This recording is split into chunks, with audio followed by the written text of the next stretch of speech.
মানুষ কষ্ট দিচ্ছে, অপমান করছে, অন্যায় করছে, তাহলে এই ভিডিওটি 2 মিনিট সময় নিয়ে শুনুন।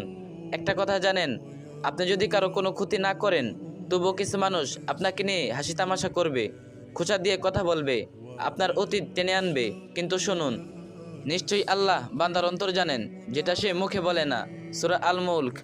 অর্থাৎ মানুষ আপনার মনের কথা না বুঝলেও আল্লাহ জানেন আপনি ভালো, এটা আপনি জানেন আর আল্লাহ জানেন। আল্লাহ যখন জানেন তখন মানুষের জানা লাগবে না, তাই মানুষের কথায় কান দিবেন না। মানুষ ছেড়ে গেলে ভয় পাবেন না, আমার বান্দারা যখন তোমাকে ছেড়ে যাবে তখন আমি তোমার জন্য যথেষ্ট হব। সূরা আজ-জুমার। মানুষ আসবে যাবে, এটাই নিয়ম। কিছু মানুষ শুধু শিক্ষার জন্য আপনার জীবনে আসে। প্রেম ব্যর্থ হয়েছেন, অপমানিত হয়েছেন, এটা শাস্তি না, এটা শিক্ষা। আল্লাহ আপনাকে ভালোবাসা বুঝিয়ে দিয়েছেন, আবার বিচ্ছেদ বুঝিয়ে দিয়েছেন, যাতে আপনি আগের চেয়ে শক্তিশালী, পরিণত ও ধৈর্যশীল হন। মুসা আলাইহিস সালাম আল্লাহর ওপর ভরসা করে লাঠি দিয়ে নদীর ওপর আঘাত করেছিলেন, আর সমুদ্র দ্বিখণ্ডিত হয়ে পথ হয়ে গিয়েছিল। ভরসা করলে আল্লাহ অলৌকিক পথও খুলে দেন। ধৈর্য ধরুন, আল্লাহর জবাব আসবেই। যারা ধৈর্য ধরে আল্লাহ তাদের বিনা হিসেবেই পুরস্কার দেবেন। সূরা আজ-জুমার। মানুষ অপমান করলে, মিথ্যা বললে চুপ থাকুন।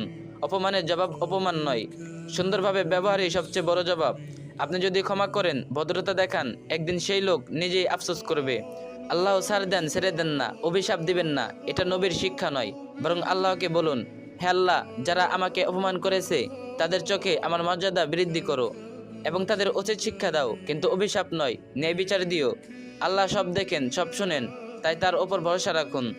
এগুলো আপনার পরীক্ষা, প্রমাণ আপনার প্রিয় বান্দা। রাসূল সাল্লাল্লাহু আলাইহি সাল্লাম বলেছেন, যাকে আল্লাহ তাআলা ভালোবাসেন তাকে তিনি পরীক্ষা করেন। তিরমিজি হাদিস 2396।